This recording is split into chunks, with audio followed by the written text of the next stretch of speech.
Good morning to all. In today's lecture, we will study how to create a dictionary. Dictionary कैसे create करेंगे उसके का एक programme आज स्टडी करेंगे. तो चलिए टॉपिक पे चलते हैं. This is our topic, to create a dictionary with names of employees. आपको एक डिक्शनरी क्रिएट करनी है जिसमें कि नेम्स ऑफ एम्प्लॉयज होंगे और उनकी सैलरी होगी. एंड एक्सेस देम, और फिर उनको एक्सेस करना है. तो पहले तो आप अपनी एक डिक्शनरी क्रिएट करोगे जिसमें कि आप एम्प्लॉयज के नेम्स और उनकी सैलरी यूजर से इनपुट कराओगे. After creating the dictionary you will access those key value pairs which the user want. तो देखिए हमने नोट्स में पढ़ा था, अगर हमें डिक्शनरी की वैल्यूज को एक्सेस करना है तो उसके लिए हमें उसकी कीज का यूज करते हैं. With the help of keys we will access the dictionary items. तो पहले कीज को देखेंगे और पहले प्रोग्राम क्रिएट करते हैं. चलिए, तो सबसे पहले पाइथन शेल पर चलते हैं. पाइथन शेल पर चलने के लिए पाइथन शेल पर आएंगे. देखिए हाँ, ये पाइथन शेल आया आपका. ठीक है, पाइथन शेल पर आने के बाद फाइल पे क्लिक करिए और न्यू फाइल के ऑप्शन को क्लिक करिए. न्यू फाइल पे जैसे ही आप क्लिक करोगे आपके पास एक अनटाइटल्ड विंडो ओपन होगी और इस अनटाइटल्ड विंडो में आपको अपना प्रोग्राम लिखना है.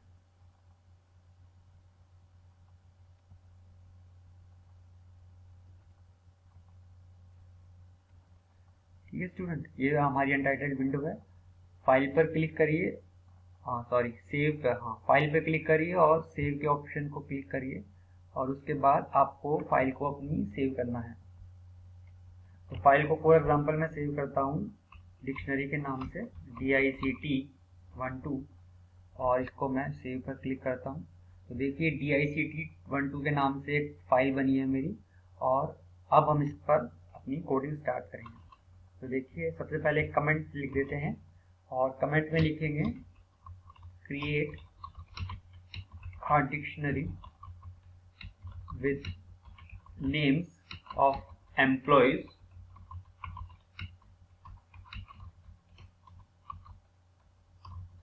their salary and access them.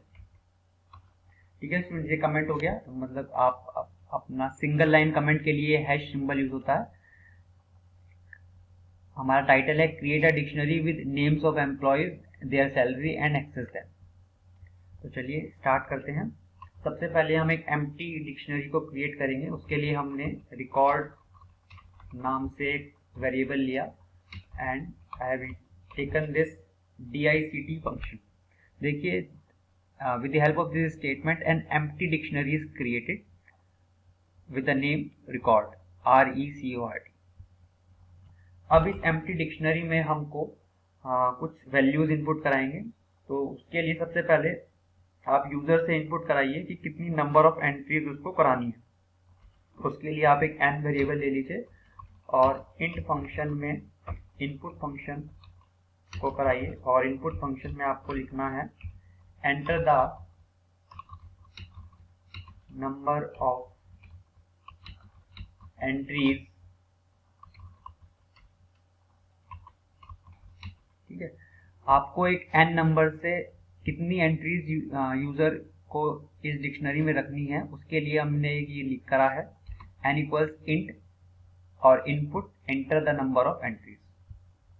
Next statement पर आते हैं. नेक्स्ट स्टेटमेंट में आपको एक व्हाइल लूप लगाना पड़ेगा जो कि इस नंबर ऑफ एंट्रीज के ऊपर की कंडीशन लगेगी. देखिए व्हाइल लूप लिखिए, एक व्हाइल, और within that while loop I have taken some variable i is less than equals n.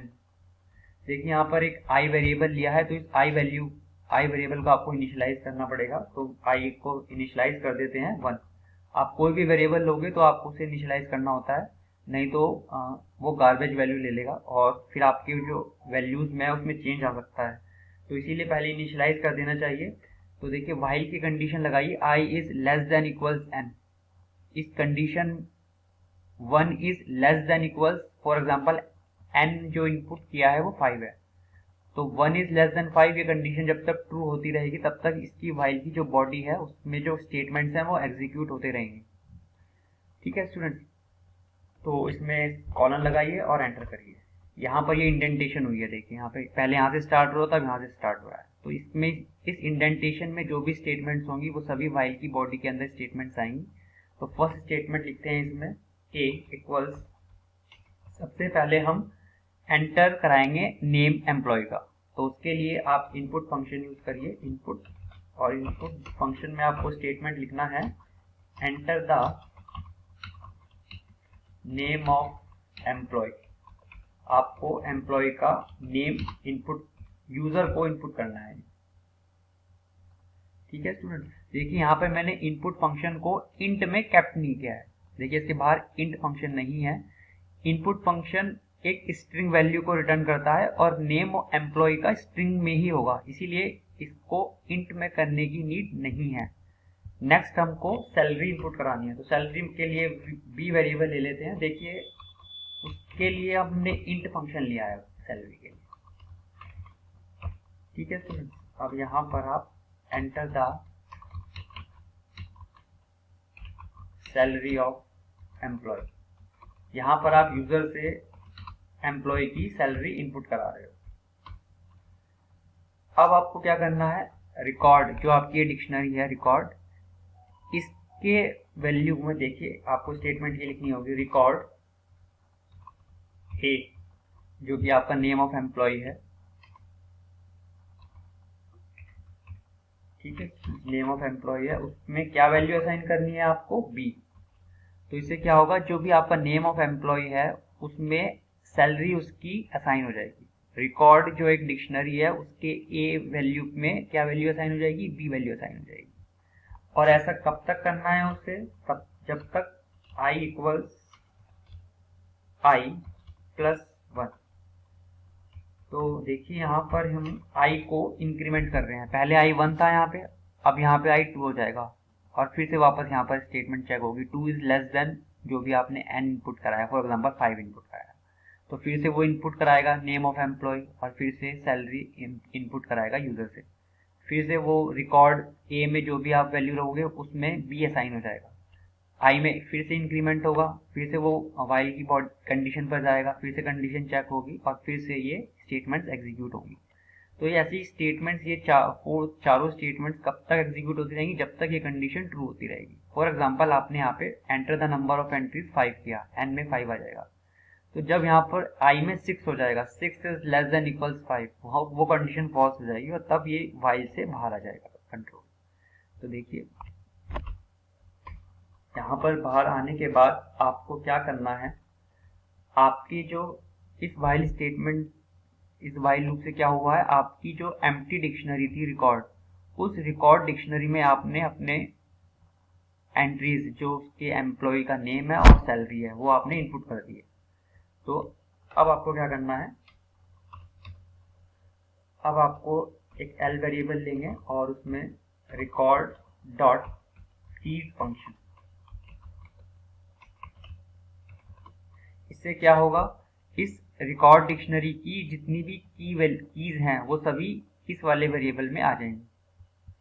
ठीक है, देखिए स्टूडेंट्स ये कीज हमने क्यों ली हैं, क्योंकि हम वैल्यूज को एक्सेस करने के लिए हमें डिक्शनरी में कीज की नीड है, तो इसीलिए हमने कीज को एक एल वेरिएबल में ले लिया और उसके बाद हम एक एक्स वेरिएबल लेंगे और इसमें हमने इनपुट कराएंगे enter the name of employ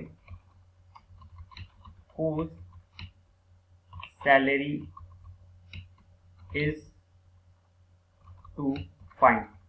ठीक है, आपको जिस एम्प्लॉय की सैलरी फाइंड करनी है उसका आपको नेम इनपुट कराना है, एंटर करना है, यूजर को एंटर करना है और वो नेम एक्स में चला जाएगा। ठीक है, अब आप क्या करेंगे, अब एक फॉर लूप चलाएंगे, फॉर जे एक वेरिएबल है और वो किस पर चल रहा है, फॉर लूप एल पर। इस वाली जो हमारी कीज हैं इस वाली स्टेटमेंट में हमने एल में जो वैल्यू असाइन करी थी, एल में क्या आ रही थी, की वैल्यूज आ रही थी सारी, तो उन की वैल्यूज पर हमने फॉर लूप चलाया है। और इस फॉर लूप में हमने कुछ स्टेटमेंट्स लिखेंगे, एक इफ की कंडीशन लगाएंगे, इफ जे इक्वल्स एक्स। यहाँ पर क्या है, जे में जो भी की आएगी उसको हम कंपेयर कर रहे हैं एक्स से। एक्स वो वैल्यू है जो कि यूजर ने इनपुट करी है, नेम ऑफ एम्प्लॉय जो इनपुट किया है। अगर वो इक्वल है, ये वाले कंपैरिजन साइन होते हैं, दो इक्वल्स अगर साइन लगा रहे हो, this is the comparison operator. अगर ये कंडीशन ट्रू होती है तो क्या करे वो, प्रिंट एक्स। एक्स में क्या है, नेम ऑफ एम्प्लॉय एक्स, और यहाँ पे एक स्टेटमेंट कमेंट का डाला जिसमें कि सैलरी इज,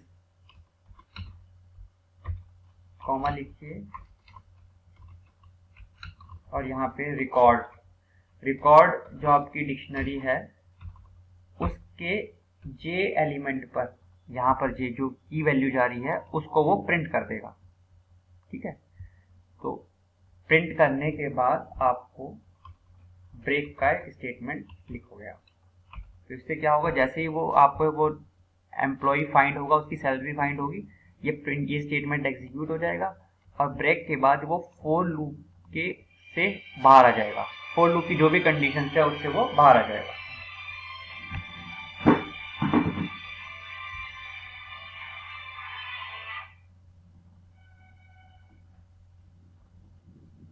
तो फोर लूप की जो भी कंडीशन है उससे बाहर आ जाएगा। इसके बाद आपको एक एल्स का स्टेटमेंट लिखना है।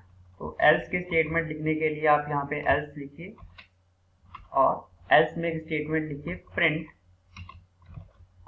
X does not exist. ठीक है, फॉर एग्जाम्पल आपका ऐसा हो तो कोई यूजर ने एक ऐसा नेम एंटर कर दिया जो कि उस वाले डिक्शनरी में है ही नहीं, जो कि हमारी रिकॉर्ड डिक्शनरी में है ही नहीं। तो ऐसा अगर होता है तो वो एल्स के स्टेटमेंट पे जाएगा और आपको प्रिंट कर देगा this name of employee does not exist.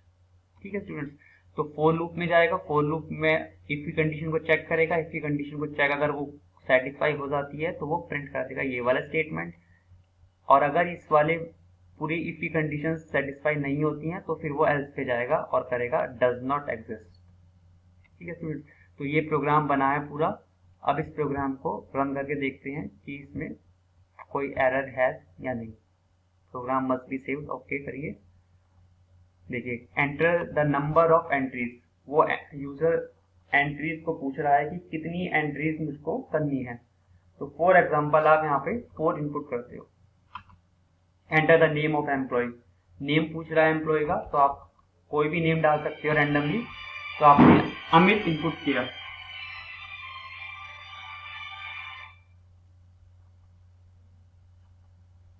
तो आपने जो अमित इनपुट किया है उसके लिए अब आपको क्या करना है, एक सैलरी इनपुट करनी है 5000। एंटर करिए, enter the name of employee, second employee का नेम कह रहा है वो, इस बार इनपुट करिए रोहन, और उसकी सैलरी इनपुट करिए 8000।